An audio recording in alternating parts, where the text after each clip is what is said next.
anoche el PowerPoint. Es muy parecido al de la semana pasada, pero agregué pequeñas cosas. Por eso les envié una nueva versión, pero que empieza en el capítulo 3, donde habíamos dejado la semana pasada, ¿sí? Habíamos visto el capítulo 1 y 2 de Tesalónica. El contexto lo hicimos un poquito largo, por eso se hizo largo. Bueno, vamos a empezar a leer. Quien quiera leer la diapositiva 3, adelante.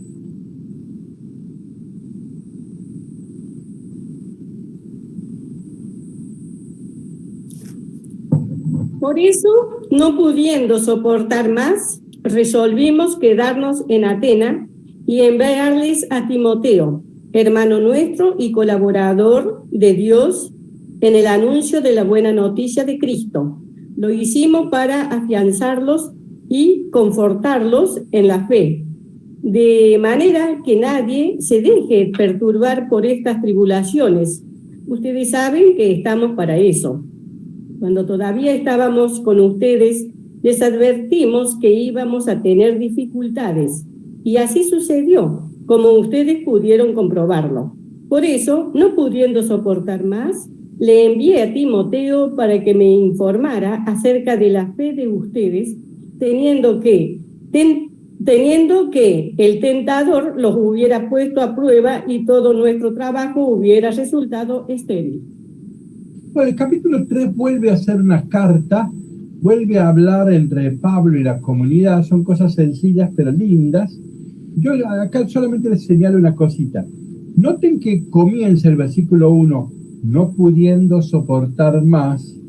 Y si uno mira el versículo 5, no pudiendo soportar más, o sea, abre y cierra. Yo le puse inclusive los mismos colores. Arriba mira lo que está en verde, abajo lo que está en verde. Bien, es unos detalles de redacción que son muy interesantes, pero nosotros no nos detenemos. Sigamos leyendo, aunque ahora vuelve, toda esta parte es una parte muy familiar, ¿sí? Es una carta entre amigos, no nos vamos a detener mucho. ¿Alguien que quiera continuar la diapositiva 4? Por ahora, Timoteo acaba de regresar de allí con buenas noticias sobre la fe y el amor de ustedes. Y él nos cuenta cómo nos recuerdan siempre con cariño y tienen el mismo deseo que nosotros de volver a vernos. Por eso, hermanos, a pesar de las angustias y contrariedades, nos sentimos reconfortados por ustedes al comprobar su fe. Sí, ahora volveremos a vivir, sabiendo que ustedes permanecen firmes en el Señor. Seguimos leyendo, por favor, José. ¿Cómo podremos dar gracias a Dios por ustedes, por todo el gozo que nos hacen sentir en la presencia de nuestro Dios? Día y noche le pedimos con insistencia que podamos verlos de nuevo personalmente, para completar lo que todavía falta a su fe. Uno más. Que el mismo Dios, nuestro Padre y nuestro Señor Jesucristo, nos allane en el camino para ir allí. Que el Señor los haga crecer cada vez más en el amor mutuo y hacia todos los demás, semejante al que nosotros tenemos por ustedes. Que Él fortalezca sus corazones en la santidad y los haga irreprochables delante de Dios, nuestro Padre, el día de la venida del Señor Jesús con todos sus santos. Bueno, es una carta de amigos, es una carta cariñosa, pero acá ya está presentando el tema que viene en el capítulo 4 y 5, que es la parusía. Y en este esquema, diapositiva 7, miren cómo la correspondencia, lo cariñoso de toda la carta. Ven, capítulo 2 a la izquierda, capítulo 3 a la derecha. Volver a vuestro rostro con gran deseo, a la derecha. Deseáis volver a vernos. A la izquierda abajo, haciendo memoria sin cesar.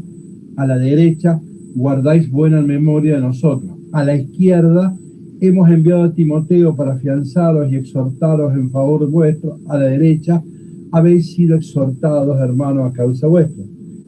A la izquierda os hemos proclamado el Evangelio, a la derecha Timoteo nos ha evangelizado. a la izquierda abajo habéis sido amados por nosotros, a la derecha nuestro amor por nosotros. Ven que toda la carta, los 3 primeros capítulos, es una carta de amigos, una carta cariñosa. Pablo temía que abandonaran la fe por las tribulaciones, las persecuciones, pero bueno, lo envía a Timoteo y viene Timoteo con buenas noticias, no han abandonado la fe. Y entonces, sin embargo, Timoteo ha notado que algunos puntos hay que aclarar, y que son los puntos que va a aclarar en el capítulo 4 y 5, ¿no? Sobre todo el tema de la parucía. Pero Timoteo trajo buenas noticias, Pablo está muy contento, y ustedes ven que es una carta muy, muy cariñosa, uno diría en broma, una carta entre enamorados, ¿no? O sea, lo afectivo, acá Pablo no quiere enseñar nada, sino que una carta altamente afectiva. Queremos verlos, ustedes quieren vernos, etcétera, etcétera, ¿no? Bien, entonces, vamos a la diapositiva 9.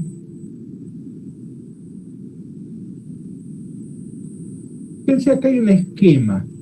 De las 7 cartas hay que distinguir. Hay cartas que se escriben en lo que llamamos el mundo griego. Primera de Tesalónica, esta, Filipenses, la de la semana que viene, Filemón, Primera y Segunda de Corintios. En el mundo griego, Pablo ha privilegiado algunos temas, que es la resurrección. Platón ya hablaba de la inmortalidad del siglo IV a.C., la resurrección. El tema de la moral sexual va a ser un tema muy importante, porque en Grecia se separa demasiado el cuerpo del espíritu. Entonces, el cuerpo, al final, se puede hacer cualquier cosa con el cuerpo. Entonces, en el mundo griego, para Pablo es importante hablar de cosas morales. Ya lo vamos a ver, ya viene. Y también el tema de la esclavitud, sabemos que, bueno, en todo el Imperio Romano, pero acá estamos en Grecia. En cambio, hay 2 cartas que se escriben pensando en el mundo judío, aunque no esté, Roma no es un lugar judío, pero en donde aparece la problemática judía, que es el conflicto del valor de la fe. Ahí están Gálatas y Romanos. O sea que más o menos ese es el temario. Y entonces nosotros nos ubicamos ahora en Tesalónica, y la semana que viene estamos en el mundo griego, por lo tanto las temáticas van a ir por allí, ¿sí? ¿Alguien que quiera retomar, que quiera leer la diapositiva 10, por favor?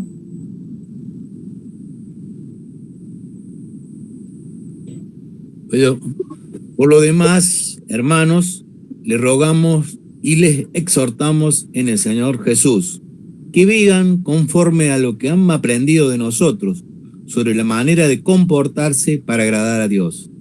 De hecho, ustedes ya viven así. Hagan mayores progresos todavía. Ya conocen las instrucciones que les he dado en el nombre del Señor Jesús. Esto ya apareció y se va a repetir un par de veces más. Pablo dice, ustedes se aman, ustedes ya viven bien el cristianismo, pero me gustaría que progresen. ¿Sí? Entonces Pablo dice, ustedes están haciendo bien las cosas, sin embargo, me gustaría que progresen. Es una forma elegante de observar que algunas cosas hay carencias, ¿no? Bien, alguien que quiera continuar la diapositiva 11.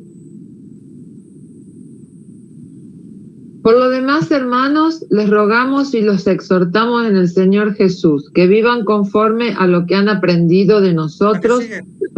No, la otra, Gloria. La 11. La 11. Lo que pasa es que Pablo se salteó de algunas diapositivas y ahora estamos en la 11. Sí, en la 11. Que se abstengan del pecado carnal, prostitución, perdón, que cada uno sepa usar de su cuerpo. Bien, pero entonces, no, Gloria, ¿encontraste la diapositiva 11?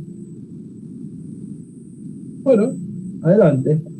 Pero no es la que estaba leyendo Elba, ¿eh? Como 11 tengo la voluntad de Dios. Esa es. Ok.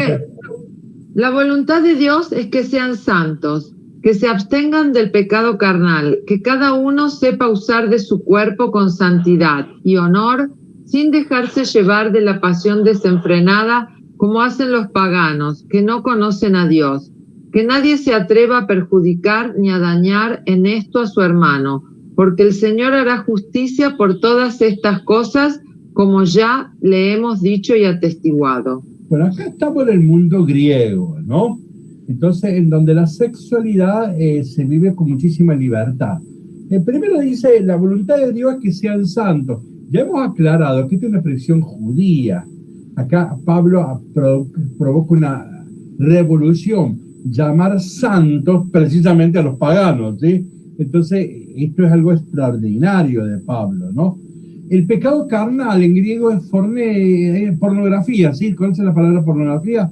Esa es la fornea. O sea que ven que estamos en un mundo griego en donde la sexualidad es un problema. Que cada uno sepa vivir bien su matrimonio. En realidad ahí dice que cada uno sepa gobernar su miembro viril y ser un buen esposo. Eso es lo que está queriendo decir. Pero no tener que se está diciendo en términos bien sexuales. Entonces, no vivir una pasión desenfrenada, como hacen los paganos. Nos estamos refiriendo al mundo griego, en donde el problema del cuerpo es un problema, ¿sí? Y que nadie se atreva a perjudicar ni dañar esto el hermano. Acá hay una expresión complicada que puede significar dos cosas. Que nadie engañe al hermano con su esposa, ¿está claro? O que nadie tenga relación homosexual con un hermano. Pueden significar las dos cosas.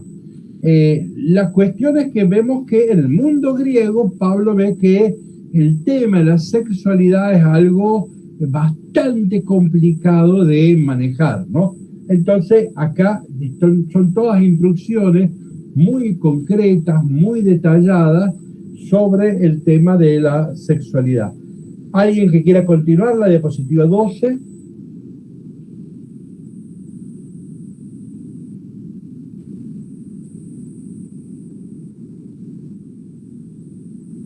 Dios no nos llamó a la impureza, sino a la santidad. Por eso, el que desprecie a estas normas no desprecia a un hombre, sino a Dios, a ese Dios que les ha dado su Espíritu Santo. Bien, diapositiva 13. Ahora contextualizamos esto que ya estamos llamando de desorden sexual. Ahí tenemos un texto de Clemente de Alejandría, es un gran teólogo, uno de los grandes teólogos, Clemente de Alejandría, muy abierto, se caracteriza por una gran apertura al mundo griego. Sin embargo, en el siglo II nos va a recordar cómo era la religión en aquellos lugares. Y habla, por ejemplo, de la deidad más importante en Tesalónica, que es Cabiros.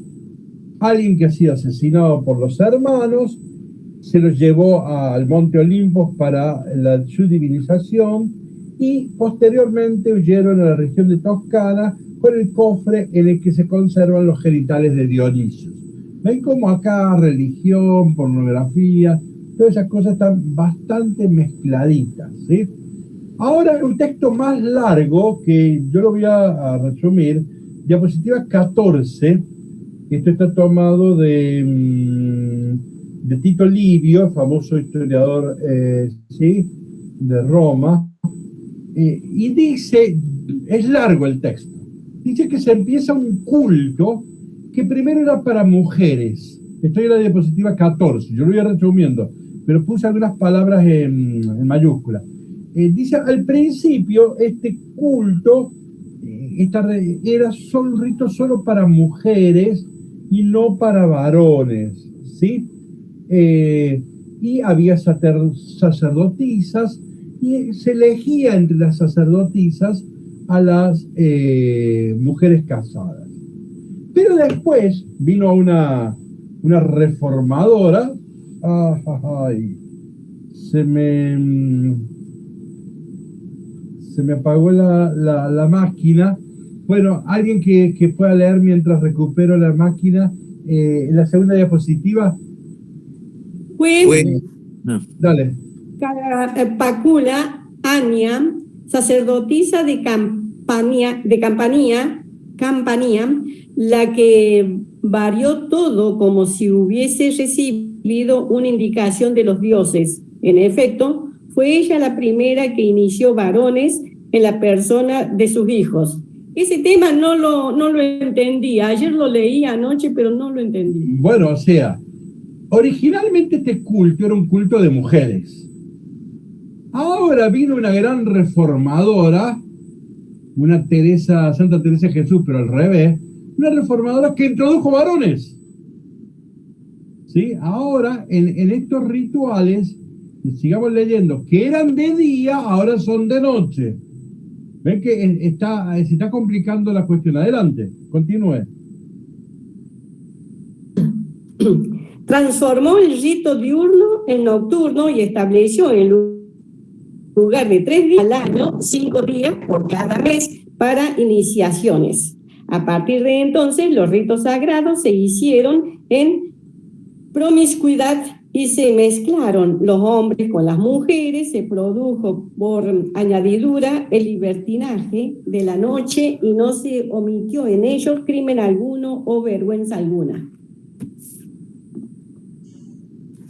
Bien, se ve cómo ha modificado todo, lo que era de día ahora es de noche, lo que eran 3 días al año ahora son 5 días al mes, bueno, y introdujo a los varones en estas fiestas. Adelante, continuamos leyendo.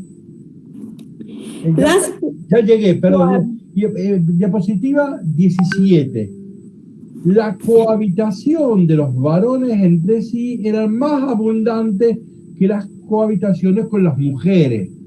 O sea que ahí empezó a haber una relación entre varones, ¿no? Diapositiva 18. Bueno, no considerar nada prohibido era entre ellos lo más importante de su religión.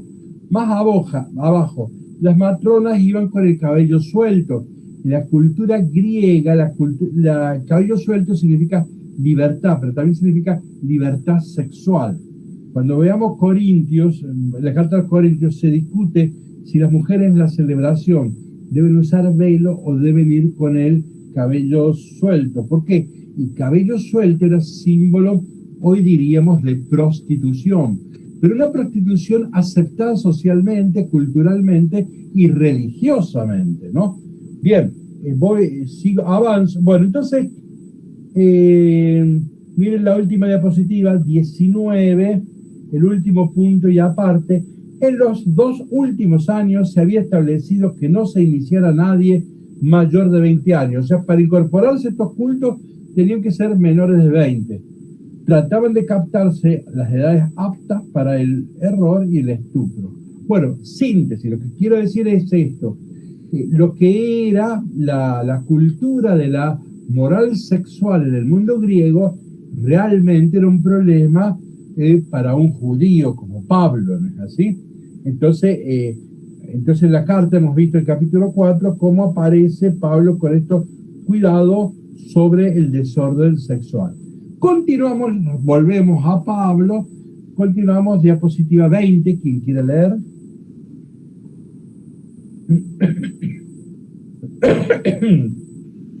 Acerca del amor fraterno, no es necesario que les escriba, porque Dios mismo les ha enseñado a amarse los unos a los otros, y así lo están haciendo con todos los hermanos de Macedonia. Pero yo los exhorto, hermanos, a hacer mayores progresos todavía.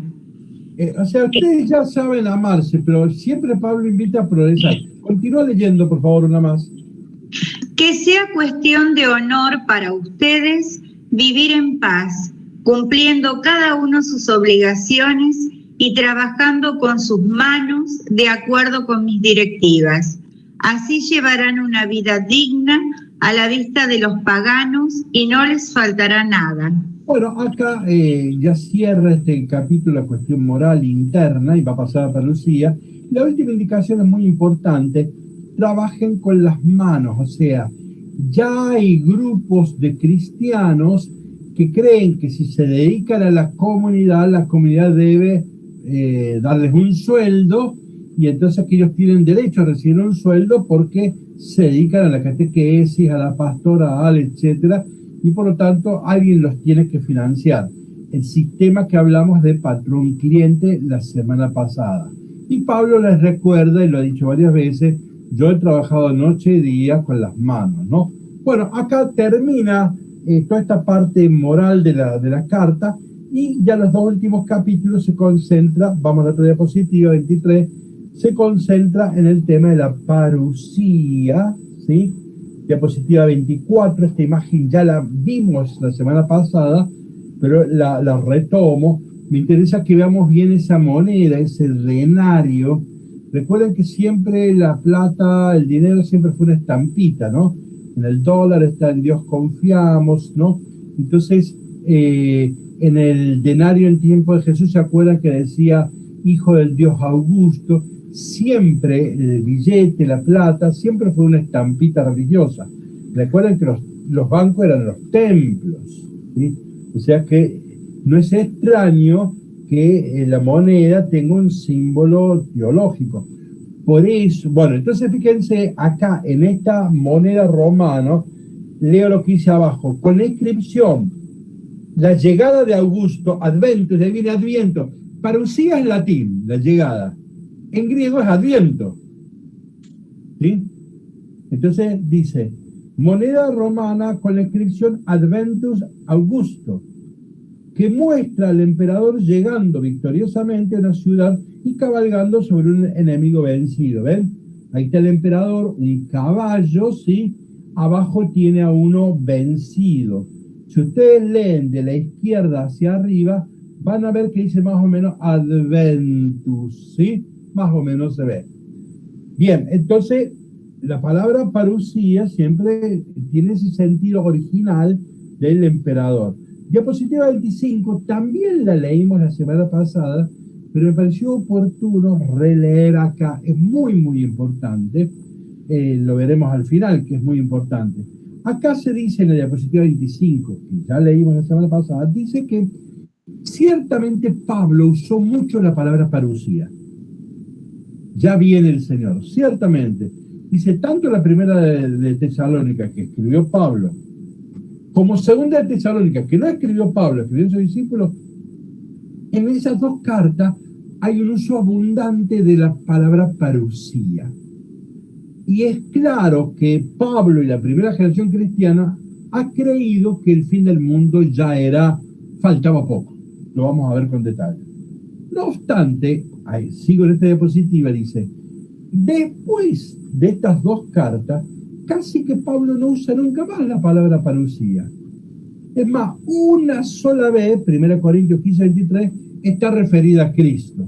O sea que prácticamente, después de Tesalónica, Pablo no retoma el tema de la parusía, menos de la parusía inminente. O sea que parece que hay una maduración del pensamiento de Pablo, y en lo de eso de que ya viene el Señor, Pablo no lo va a sostener.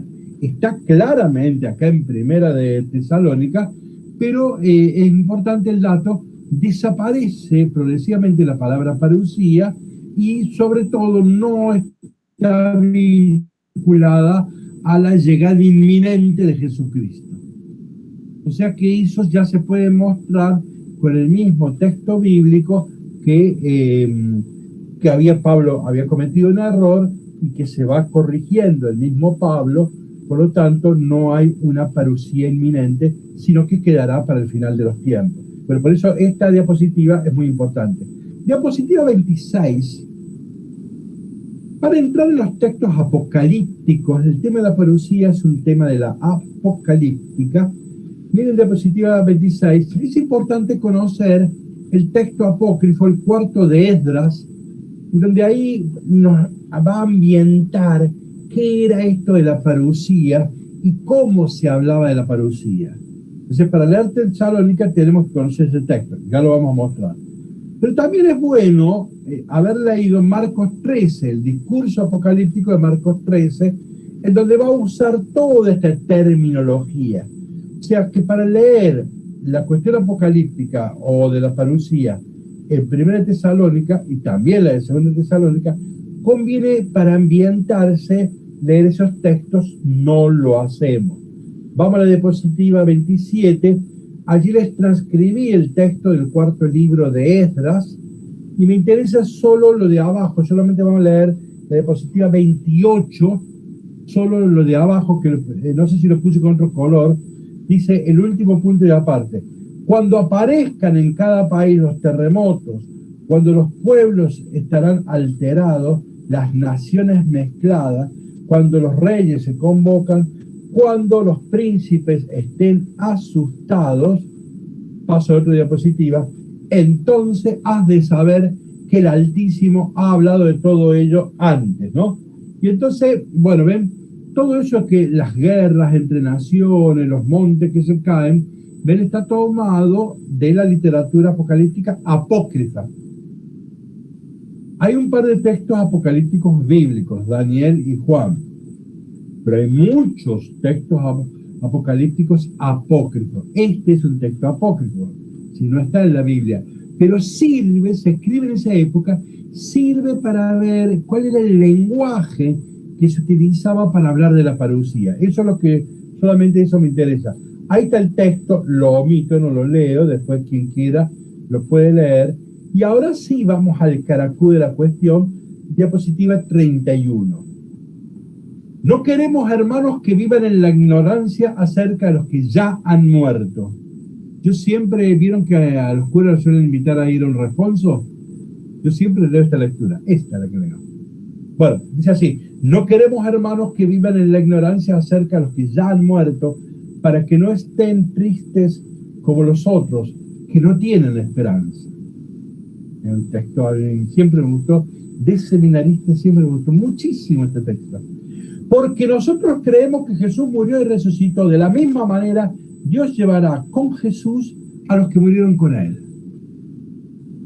Noten que acá no apareció nada de la representación simbólica, ¿ven? Acá es simple, es claro. Nosotros, ¿cuál es nuestra esperanza? Y que si Dios ha resucitado a Jesús el Cristo, va a resucitarnos a nosotros con él. Miren que acá el discurso es llano, no hay fantasías, no hay folclore. Avanzo. Acá va a aparecer. Queremos decirles algo fundados en la palabra del Señor. Los que vivamos, los que queremos, cuando venga el Señor, la parucía, ven acá, este texto se llama la parucía inminente. Acá es donde Pablo la pifió y después lo va a superar a Pablo. En este texto Pablo dice: mira, yo voy a estar vivo cuando venga el Señor, ¿sí? Entonces vuelvo. Queremos decirles algo, hermanos, fundados en la palabra del Señor. Los que vivamos, los que queremos, cuando venga el Señor, no precederemos a los que hayan muerto. A ver, ¿cuál es el contexto? A Pablo, saben que a Pablo lo corren a patadas. Pablo ha tenido que escapar. Pareciera que ya hay algún mártir cristiano, ya hay unos que han muerto en el Señor, que son los mártires, así se los llamaba, y entonces la comunidad se pregunta: está bien, Jesús ya viene, ahora ¿qué va a pasar con los que ya han muerto?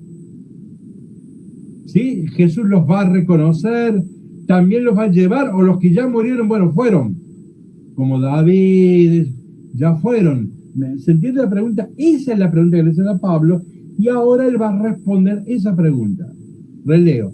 Queremos decirles algo fundado en la palabra del Señor: los que vivamos, los que queremos, cuando venga el Señor, no precederemos a los que ya han muerto.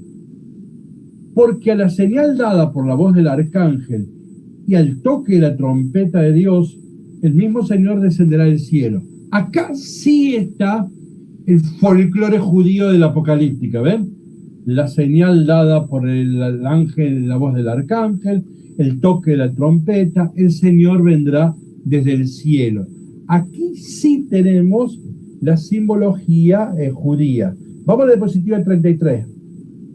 Acá Pablo copia el aparato de las visiones apocalípticas, ¿ven? Coros celestiales, trompetas divinas, torbellinos, nubes, cielos desgarrados. Ahora miren esto, que esta parte es la más importante. No es una descripción puntual. A Pablo no es que me está describiendo con eso. sino una representación simbólica. Esto es lo importante. Con toda esta parafernalia apocalíptica, que caen los rayos, que vienen ángeles y trompetas, Pablo no me está describiendo, va a ser así. Vamos a escuchar la voz del ángel, vamos a escuchar la trompeta. No está describiendo. Está haciendo una representación simbólica.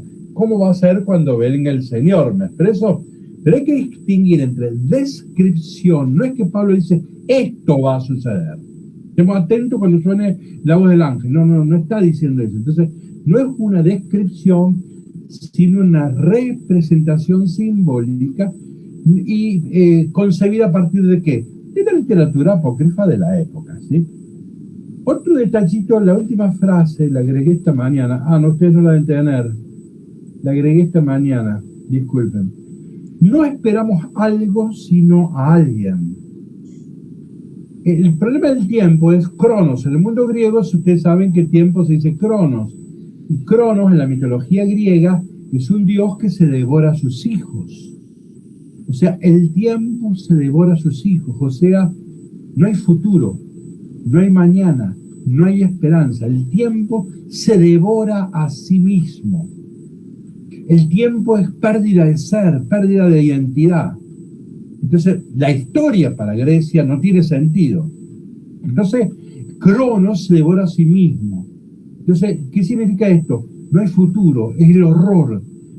Para los griegos, el futuro es algo horrible, porque no sabemos qué va a ser, pero sí sabemos que el tiempo se va a devorar. Sería como un agujero nuevo, se me acaba de ocurrir. ¿Vieron los agujeros negros? ¿Sí? ¿Vieron que lo que es un agujero negro? No, bueno, busquen ahí en internet, ¿sí? Y se devora todo. Bien, entonces eso es el futuro, ¿ven? Ahora, no esperamos algo, sonido de trompetas, no, esperamos a alguien. Entonces, al cronos griego, el cristianismo le opuso la parusía, alguien viene, o en latín, adviento, alguien viene. Entonces, no esperamos algo que es horrible, con temblor, sino que nosotros esperamos a alguien. Esta es la gran diferencia, ¿sí?, entre lo que podemos llamar la parusía cristiana, ¿no? Miren, transcribí un texto de Ratzinger, este libro, está en la diapositiva 34. Con este libro yo estudié escatología. Cuando era estudiante, el libro de texto era este, ¿sí? Y anoche transcribí, o antenoche, no sé, transcribí este texto, es literal de Ratzinger. Miren qué interesante. Roma tiene, ¿por qué lo cósmico? Que van a caer montañas, estrellas. Miren cómo dice Ratzinger. Roma tiene la pretensión cósmica, cosmos, ¿sí?, y universal del poder político. O sea, el poder político en Roma es cósmico, toca todo, las estrellas, todo. Roma tiene la pretensión cósmica y universal del poder político. No es un dios privado familiar, se llaman los dioses lares. Los lares eran los dioses del barrio, ¿vieron? La difunta Correa, Gilda. No es un dios lare, ¿no?, sino que el dios de Roma y el emperador, un cósmico, abarcan a toda la realidad. Entonces dice, Roma tiene la pretensión cósmica y universal del poder político. No es dios privado familiar, sino el verdadero emperador del mundo. Se trata de un lenguaje de la liturgia imperial de Roma, que se expresa mediante símbolos cósmicos, porque para el César es una figura cósmica, que se llama cosmocrátor. Crátor es poder, ¿sí? El emperador era cosmocrátor, tenía poder sobre todo el cosmos. El emperador es el cenit del mundo y el punto de contacto con la divinidad. Por eso en la parusía es un concepto teológico muy importante. Entonces, cuando va a escribir Pablo, ¿qué hay que tener en cuenta? Los apócrifos, y hay que tener en cuenta el lenguaje de la teología política del imperio, ¿no? Y por eso esa descripción. Pero sobre todo lo que vamos a insistir hasta el final es que no es una descripción, sino una representación simbólica, ¿sí? Vamos entonces a la diapositiva 35. Pablo ahora va a responder exactamente a la pregunta que le hicieron. Y entonces dice, entonces primero resucitarán los que murieron en Cristo. ¿Se acuerdan que la gente le decía, ¿cómo? Y los que ya murieron, ¿qué va a pasar con ellos? Entonces dice, primero resucitarán los mártires, los que murieron en Cristo. Y después nosotros, los que aún vivamos, los que quedemos, seremos, hay un error ahí, llevados. Las Biblias evangélicas les gusta poner arrebatado, el rapto. Los evangélicos, cuando ustedes hablan con el evangelio, hablan del rapto. Cuando Dios seamos raptados y vayamos al cielo, ¿no? Es esa la palabra rapto, pero no necesariamente el concepto de arrebatado, ¿sí? Como que un ladrón viene y te arrebata la cartera, no sería eso, ¿no? Pero bueno, dice, primero resucitarán los mártires, después nosotros, los que aún vivamos, los que quedemos, seremos llevados con ellos al cielo sobre las nubes, al encuentro de Cristo. Acá está el caracú, ¿qué es la parucía? El encuentro con Cristo. Y así permaneceremos con Él para siempre. Ven, acá no es que esperamos algo, esperamos a alguien. Y el centro de la parucía es encontrarnos con Jesús, eso es. ¿Quién está en el cielo? El que está con Jesús, se haya muerto o no se haya muerto. ¿Qué es el cielo? Estar con Él. Entonces, bien. Dice, consuélense mutuamente con estos pensamientos. Miren la otra diapositiva 36, que ya la hemos leído, pero yo la retomo y me interesa el último punto y aparte. Esto es muy interesante. Cuando se llegaba a una ciudad, cuando el emperador o algún gran general llegaba a una ciudad pequeña, una aldea, cuando se llegaba a una ciudad por la calle principal, se encontraba primero el emperador con los muertos de la élite de la sociedad, antes de recibir el saludo de los vivos. Miren esta diapositiva, la otra diapositiva 37, estos son un cementerio, los mausoleos alineados en la calle principal que conduce al interior de la Hierápolis, Turquía. ¿Cuál es la idea? Esto sería bueno que vos después lo cheques, Gloria, a ver si lo que estoy diciendo tiene que quedar en algún antiguo cementerio. Los cementerios están en la entrada principal de una ciudad. Usted cuando entraba, la calle central, o lo primero, era el cementerio y después venía la ciudad. ¿Cuál es la idea? Ustedes imagínense, cuando yo entro a la ciudad, entonces viene el emperador, yo le digo, miren, acá murió Sócrates, ahí está enterrado Aristóteles, acá está Alejandro Magno. ¿Me expreso? Entonces, ¿cómo que se llama? Ven que primero el emperador, la parucía se va primero con los que murieron. Padre. Con los vivos. Sí, Gloria. En una de las calles principales de Bolonia todavía quedan tumbas hechas en piedra, como si fueran propios sarcófagos, o ataúdes de piedra, y cuando visitas Bolonia con alguien que conoce, te va a decir, ahí estaba enterrado acá estaba enterrado el otro. Y la primera vez es choqueante, digamos, decir, en el medio de la calle tener los muertos, pero sí, en Bolonia hay, por lo menos en Bolonia los vi. Ali, si me conseguí una diapositiva y me la mandás por mail, te voy a agradecer para incorporarla. Porque no encontré. Sí, tendría que buscar en mis fotos viejas. Bueno, si la encontrás. Bueno, ven, esa idea. La idea era que el emperador cuando llegaba, primero visitaba a los muertos, ¿sí?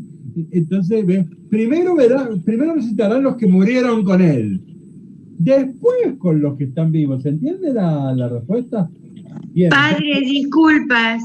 Acá en Esperanza, la plaza principal, ahí está sepultado el fundador de Esperanza, el que promovió la fundación de Esperanza, Aarón Castellanos.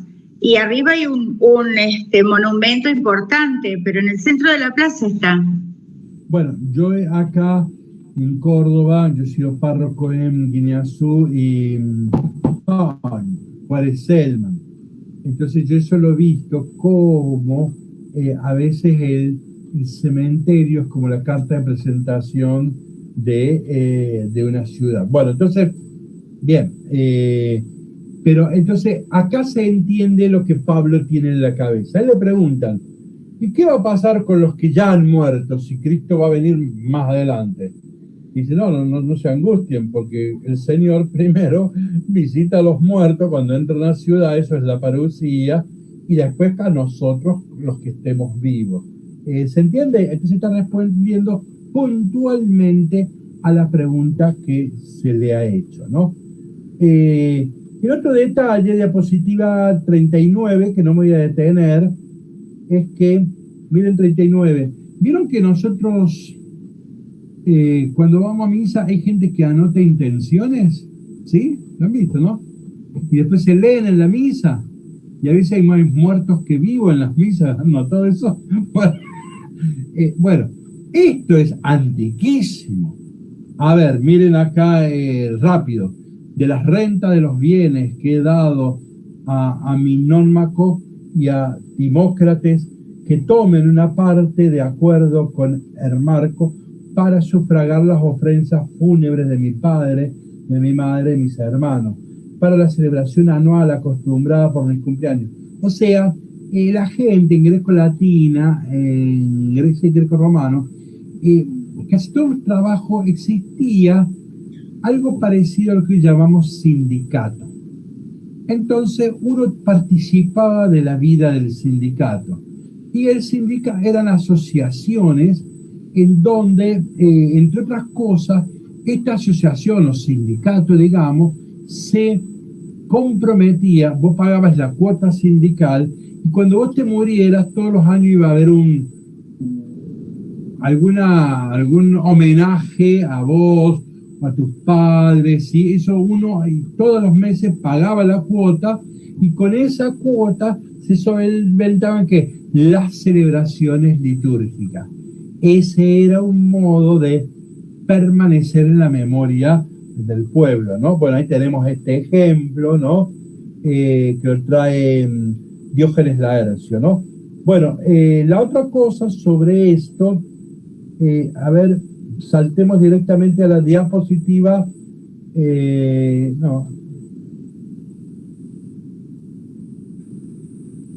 vamos a la diapositiva 5 directamente, a la diapositiva 45. En el capítulo 4 y 5 aparece el tema de la parucía. Ahora va a decir algo muy parecido. Estoy en la diapositiva 45, capítulo 5, 1. Hermanos, en cuanto al tiempo y al momento, no es necesario que les escriba. Ustedes saben perfectamente que el día del Señor, acá es la parucía, vendrá como un ladrón en plena noche, o sea, cuando no nos demos cuenta, ¿no es así? Y sigue. Cuando la gente afirme que hay paz y seguridad, es el lema de Roma. Paz y seguridad. En Roma, ¿dónde nace la paz en Roma? Cuando pasamos de la República al Imperio, ¿sí? Para pasar de la República al Imperio se nos mató a todos los diputados, y así nace el Imperio, ¿no es así? O sea, la paz romana, se llama la paz de los cementerios. Y la seguridad es porque Roma abre los mercados. La primera experiencia del mercado global lo tenemos en Roma. Roma abre caminos. Y entonces ofrece la seguridad con las legiones romanas. Por eso el lema de Roma, ya lo vamos a ver, es paz y seguridad. Entonces, cuando la gente afirme que hay paz y seguridad, la destrucción caerá sobre ellos repentinamente, como los dolores de parto sobre una mujer embarazada, y nadie podrá escapar. Miren diapositiva 45. Alguien que lea lo que dice a la izquierda, ¿qué va a decir lo que yo dije? ¿Alguien que quiera leer lo que dice a la izquierda? Roma prometía y concedía a sus provincias conquistadas paz y seguridad, personificadas a veces como figuras divinas. Pablo desacraliza esta autocomplacencia imperial, afirmando a los tesalonicenses que esa tranquilidad sobre la que descansa el universo imperial romano está amenazada por una catástrofe inminente. Bueno, miren acá tenemos nosotros la representación simbólica. A ver, en la imagen de la izquierda, si miran bien, ven que arriba dice algo como securit en latín, ¿no? Ven que arriba, la imagen de la izquierda, securit Augusto, ven que es la seguridad. Y abajo dice sacrum, la sagrada seguridad que ofrece Augusto. Y la de la derecha, miren, alcanzan a ver que dice Pax Augusto Sacrum, la sagrada paz romana, ¿no? Estos eran símbolos religiosos, la paz y la seguridad, ¿no? Miren diapositiva 48. Este era el lema de Claudio. ¿Quién era Claudio? El emperador en tiempo de Pablo. Cuando Pablo anda por Tesalónica, de casualidad va a andar por ahí Claudio. ¿Cómo se llama Priscila y cómo se llama el esposo de Priscila? ¿No me sale? Los amigos de Pablo. Aquila y Priscila le dicen a Pablo, no vayas a Roma porque Claudio los está corriendo a patada. Anda por allí Claudio, en el año 41-55. El lema de Claudio era paz y seguridad. ¿Sí? O sea que ven que acá está haciendo una lectura política muy importante de lo que es la parusía. Si ustedes quieren, en el capítulo 4, en la dimensión más existencial, ¿qué va a pasar conmigo cuando me muera? Es una preocupación claramente existencial. Acá vemos que hay un pequeño matiz más político, ¿sí? El imperio va a quedar desestabilizado, ¿sí? Hay una crítica acá al imperio. Bien, vamos a la diapositiva 51. Ahora, el tema de la escatología, el tema de la parusía, todo esto que venimos hablando, para algunos fue una excusa para el desorden moral y ético. Si ya viene el Señor, ¿para qué trabajar? Si ya viene el Señor, ¿para qué estudiar ir a la facultad? Si ya viene el Señor, ¿para qué construir el mundo? O sea, hay una manera de predicar la escatología, la esperanza, como anestesia, como droga para drogar la conciencia. Si ya viene el Señor, bueno, hoy comamos y bebamos, que mañana, ¿sí? Entonces, no tiene sentido el compromiso social, no tiene sentido el compromiso con la historia.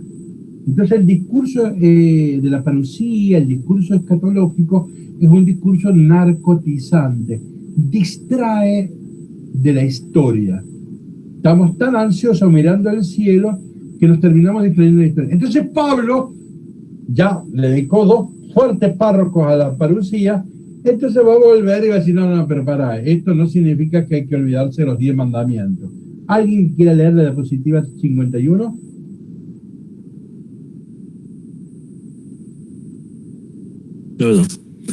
Pero ustedes, hermanos, no viven en las tinieblas para que ese día los sorprenda como un ladrón. Todos ustedes son hijos de la luz, hijos del día. Nosotros no pertenecemos a la noche ni a las tinieblas. No nos durmamos como hacen los otros. Permanezcamos despiertos y seamos sobrios. Los que duermen lo hacen de noche y también los que se emborrachan. Diapositiva 52. El dios griego es Dioniso, el romano Baco, de ahí vienen las bacanales, ¿sí?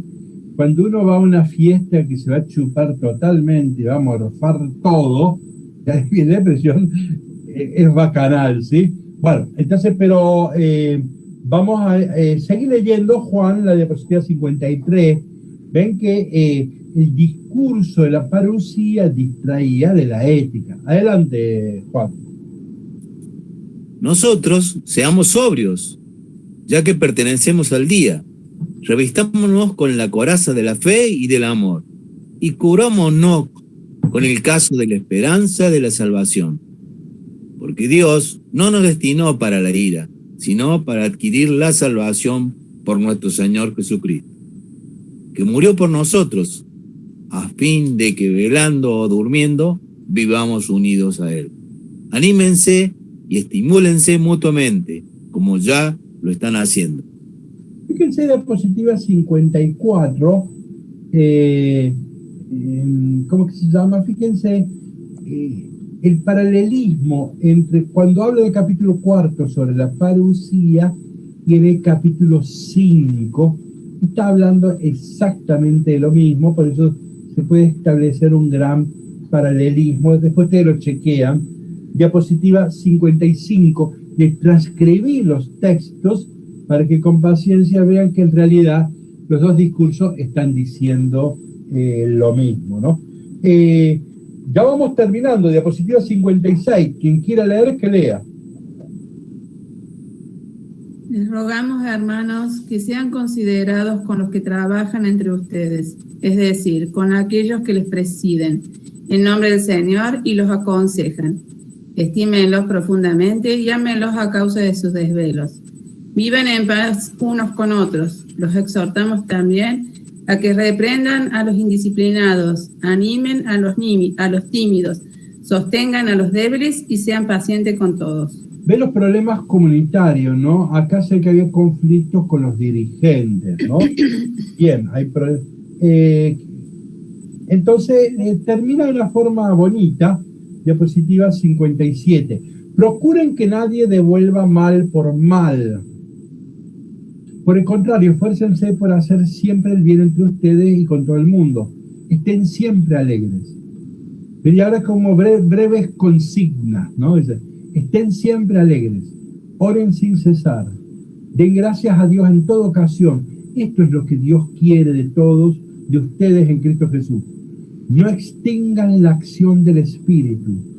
No desprecien las profecías. Examínenlo todo y quédense con lo bueno. Cuídense del mal en todas sus formas. En la diapositiva 18 les puse una diapositiva que yo ya había puesto en mi Facebook.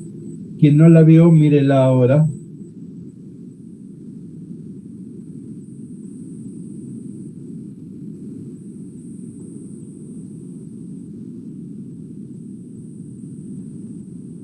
No les despierto ninguna sonrisita. Bueno. ¿Qué diapositiva? La 58. Sí, lo que pasa es que se escuchó 18 y creo que algunos fueron para arriba a buscar 18. Perdón, fue un... bueno, no, que era 58. Claro, es 58. Bueno, miren, tomamos un segundo para 58. Sí. Es bueno esto, porque se ve que Pablo primero medio arrebatado, y bueno, y voy, che, pará, y entonces, bueno, y escribe una cosa más elegante, ¿no? Bueno, pero no importa. Vamos terminando la carta. Padre, sería todo te es lícito, más no todo te conviene. Claro. Entonces, diapositiva 59, vamos terminando. Que el Dios de la paz los santifique plenamente para que ustedes se conserven irreprochables en todo su ser, espíritu, alma y cuerpo, hasta la venida de nuestro Señor Jesucristo. El que os llama es fiel, así lo hará, hermanos, rueguen también por nosotros. Vamos a la diapositiva 61 y termina. Saluden a todos los hermanos con un beso santo. Puso santo para que no haya confusión. Ustedes saben que una de las obras importantes de Platón es el banquete, ¿no? Así como para Jesús una de las obras más importantes de la Eucaristía es el banquete, para Platón. Y ahí, ¿cuál es el tema del banquete? Es el tema del amor. Y ahí aparece una defensa muy intelectual de la homosexualidad. O sea que en la cultura griega el tema de la homosexualidad es un tema muy, muy fuerte, ¿no? Entonces, ahí Pablito agrega beso santo, ¿no? Los conjuro en el nombre del Señor que hagan leer la carta a todos los hermanos. Estas cartas circulaban en las comunidades. La gracia de nuestro Señor Jesucristo esté con ustedes. Yo quería terminar esto con un texto que me gustó muchísimo de la Concilio Vaticano II. Miren, le puse un prologuito. Diapositiva 65. No debemos confundir las representaciones con el mensaje revelado. El Concilio Vaticano II enseña sin apilar a ninguna descripción del mundo futuro. Es interesante cómo ha hablado de la escatología y de la parucía el Concilio Vaticano II. Me parecía muy bueno que veamos un ejemplo de cómo se habla de esto. Lo leo, estoy en la diapositiva 66. Nosotros ignoramos el tiempo de la consumación de la tierra y de la humanidad. Miren que está hablando consumación, ¿sí? Se hace de la maduración, de la plenitud. Miren que el lenguaje acá no es negativo, ¿no? No dice, no sabemos cuál es el fin del mundo, vieron que nosotros preguntamos así, ¿no? Dice, nosotros ignoramos el tiempo de la consumación de la tierra y de la humanidad. Y desconocemos la manera de transformación del universo. Esto es muy importante, no sabemos cómo hacerlo. Pasa ciertamente la figura de este mundo deformada por el pecado. Eso va a pasar. Pero sabemos que Dios está preparando una morada nueva, y una nueva tierra. En ella habita la justicia, y su felicidad satisfará y superará todos los deseos de paz que brotan en los corazones de los hombres. Entonces, una vez vencida la muerte, los hijos de Dios resucitarán en Cristo, y lo que fue sembrado en la debilidad y en la corrupción se revestirá de incorrupción. Permanecerá el amor y su obra, ¿ves? Eso no se va a acabar. Y será liberada de la servidumbre, de la vanidad, toda la creación que Dios hizo para el hombre. Gaudium et Spes, número 39, ¿no? Ven cómo ha hablado de la parucía, de la escatología, liberándolo de toda esa parafernalia apocalíptica. Y lamentablemente a nosotros nos quedó todo el folclore apocalíptico y no el caraculo de la cuestión. Entonces, y usamos todo un lenguaje como esto del fin del mundo, etcétera, ¿sí? ¿Nos entendimos? Por las dudas, la última cuestión. ¿Cuándo va a ser el fin del mundo? No sabemos. No sabemos.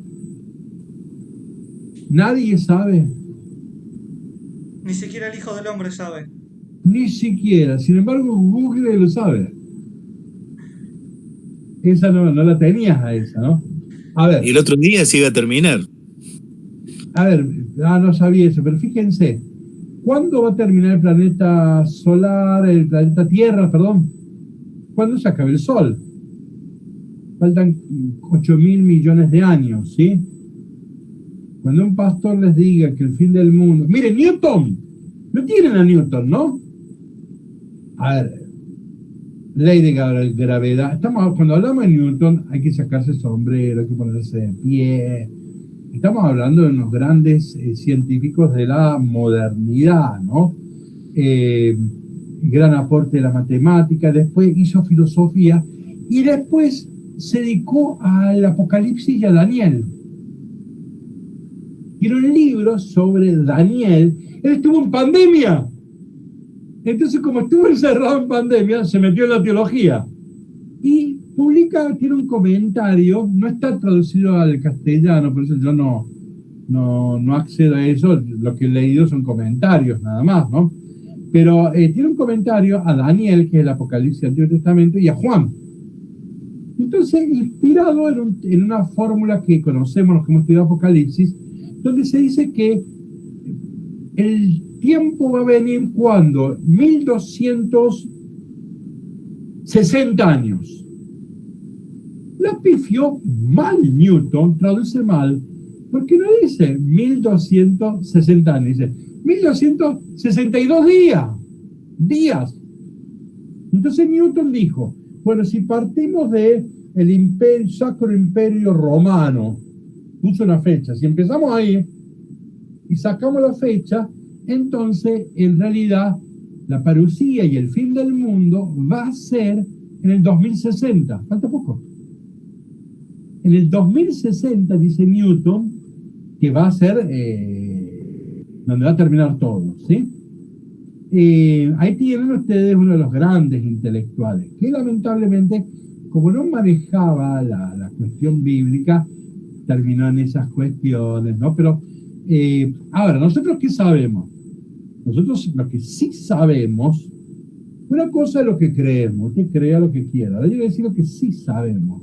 Cuando uno prende Wikipedia, el planeta Tierra se va a terminar dentro de 8.000 millones de años. A ver, 8.000 millones, ¿la tienen? Ninguno de nosotros vamos a ver el fin del mundo. Ninguno. O sea, no tenga miedo, porque quieren que va a ser catástrofe, van a caer las montañas. Ninguno de nosotros lo va a ver a eso. Faltan 8.000 millones de años. Ahora, eso es el sistema solar. ¿Y todas las galaxias cuándo se van a apagar? Bueno, las galaxias se van a apagar trillones de trillones de trillones de años. Póngale todos los ceros que usted quiera. Trillones, no estoy diciendo millones, no estoy diciendo billones, estoy diciendo trillones de trillones de trillones de años. No tiene número eso, ¿está claro? Entonces, ahí se van a apagar todas las galaxias. Los agujeros negros se van a comer todo. ¿Y cómo va a terminar? Esto es interesante. El fin del mundo no va a ser como dice la apocalíptica judía y cristiana. No va a haber explosión por todos lados, no. Se va a apagar todo, va a ser de noche y todo va a estar congelado. No va a haber bomba, cosas estridentes, ¿me expreso cuando hablo así? Espectáculos y gritos. No, va a ser silencio. ¿Cómo va a terminar todo? Con un silencio, ¿no? Bueno, esto sí lo sabemos. Acá no es creer o no creer. ¿Me informo o no me informo? ¿Busco en Google o no busco? ¿Sí? Esto ya no es cuestión de fe. Una cosa es el lenguaje religioso y otra cosa es el lenguaje científico. ¿Cómo creó el mundo Dios? Bueno, tenemos en Génesis 1, 2 y 3, pero también tenemos Big Bang. Entonces el Big Bang nos dice cómo comenzó toda esta historia, ¿no? Entonces cuando leemos Génesis 1 y 2, no tenemos... A ver, fíjense, capítulo 1 tengo la creación del mundo en 7 días, ¿sí? Tenemos un modelo cosmológico. Dios hizo el mundo en el lenguaje científico, de cuando se escribe Génesis 1 sacerdotal, dice que fue en 7 días. Bien. Ahora, si yo paso al otro modelo cosmológico que se escribe en el capítulo 2, el mundo se hizo en un solo día, Adán y Eva, ¿se acuerdan? Que no había agua, etcétera, ¿no? Entonces, hay dos modelos científicos. Miren que el autor sagrado no optó por uno o por otro. No eliminó uno. Porque lo que no le interesaba al autor sagrado era el modelo científico. El modelo científico sea el que sea. A él lo que le interesaba era el mensaje teológico. No el modelo. ¿Me expreso? Por eso es que hoy el autor sagrado hubiera puesto en el capítulo 3 el Big Bang. Porque a la escritura no le interesan los modelos científicos que se van autocorrigiendo, que se van mejorando. No, lo que le importaba era el mensaje teológico. Bueno, así como la creación. Ahora, yo que en el siglo XXI leo los textos de Génesis, no puedo ignorar el Big Bang. Claro, es grave que yo en el siglo XXI quiera leer Génesis 1 y 2 y ignore el Big Bang. Lo mismo de la apocalíptica, ahora sobre el fin del mundo, es la lástima que leer el Apocalipsis sin saber lo que hoy las ciencias enseñan.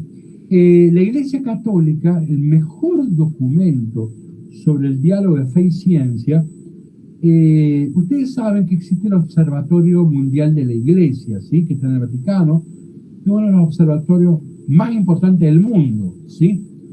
Bien, y el rector del observatorio hasta hace poco era un cordobés que vivía en el barrio donde yo nací.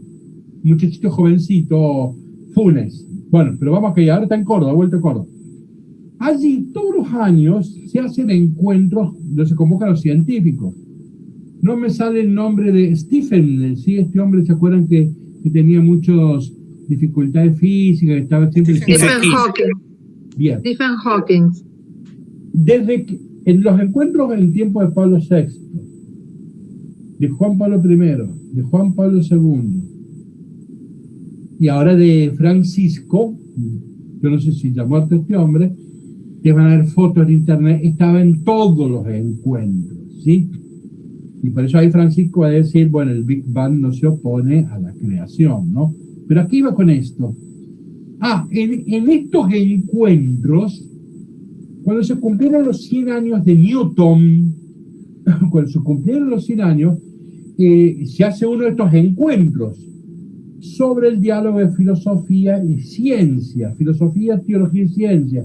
Yo tengo un hermoso libro, no está digitalizado, en donde trata de esto. Y allí, en ese encuentro, el Papa Juan Pablo II mandó un mensaje largo, que para mí es el mejor documento que tiene la Iglesia Católica hoy sobre el diálogo de fe y ciencia.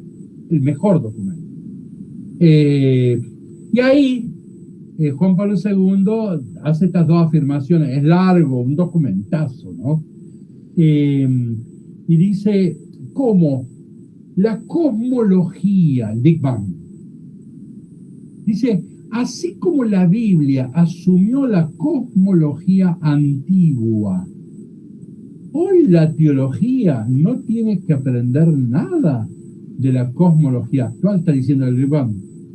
Y después se hace la misma pregunta, dice, así como la escritura se tomó de la apocalíptica antigua, es un lenguaje, hoy la teología no tiene que entrar en diálogo con esta ciencia.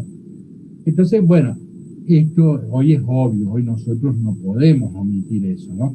A ver, un catequista en catequesis no enseña el Big Bang, pero no lo ignora él. Tiene una responsabilidad intelectual, ¿está claro?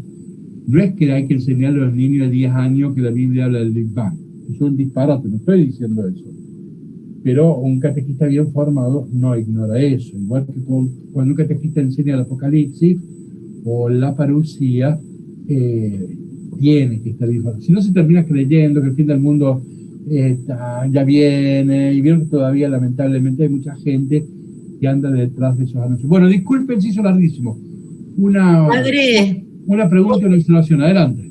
Sí, o sea, conclusión, a partir de Juan Pablo II ya la Iglesia afirma que no puede haber una contradicción entre religión y ciencia. No puede haber una afirmación religiosa que vaya en contra de lo que la ciencia ha comprobado. Bien, a ver, en realidad esto es doctrina católica de siempre. Santo Tomás de Aquino, el Concilio Vaticano II, en Optatanto Sius, número 16, Optatanto Sius, documento sobre la formación teológica de los sacerdotes, en Optatanto Sius, número 16, dice, Santo Tomás de Aquino es el modelo del pensar teológico. ¿En qué sentido?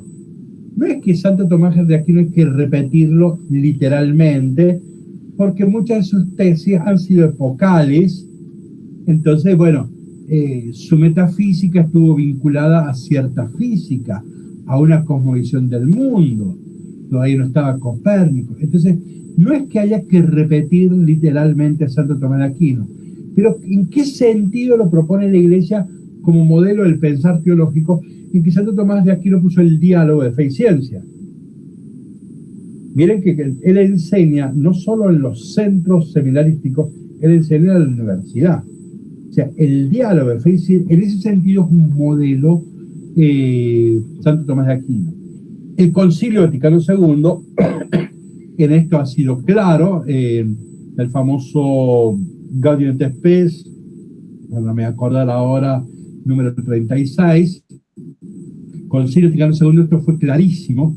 Después Juan Pablo II escribe una encíclica o carta apostólica, no me acuerdo cómo se llama, Fides et Ratio, fe y razón, en donde se mete en detalle a la cuestión, ¿sí? Sin embargo, a mí me parece que el más preciso termina siendo este mensaje que acabo de mencionarle. Pero yo creo que esto es doctrina común de la Iglesia Católica, ¿no? El diálogo de fe y ciencia, la católica fue de siempre, ¿sí? A ver, perdón, la última idea.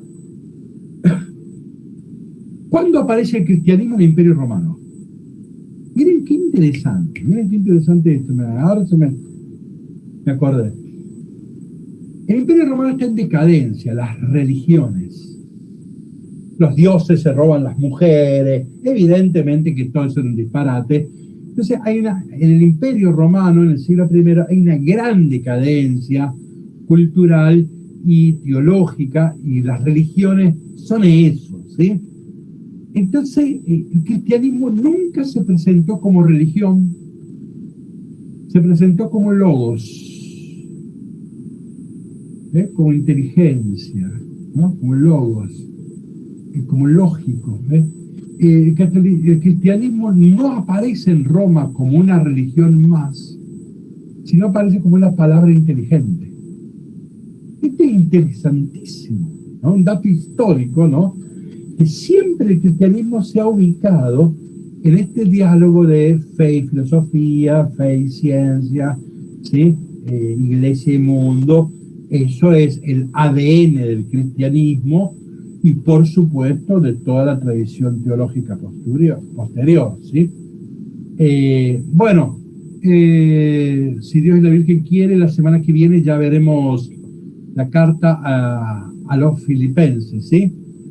Bueno, disculpen si nos alargamos bastante, pero bueno, nos veremos la semana que viene si Dios quiere. Chao, cariños a todos. Gracias, Padre. Muchas gracias. Chao, saludos, gracias.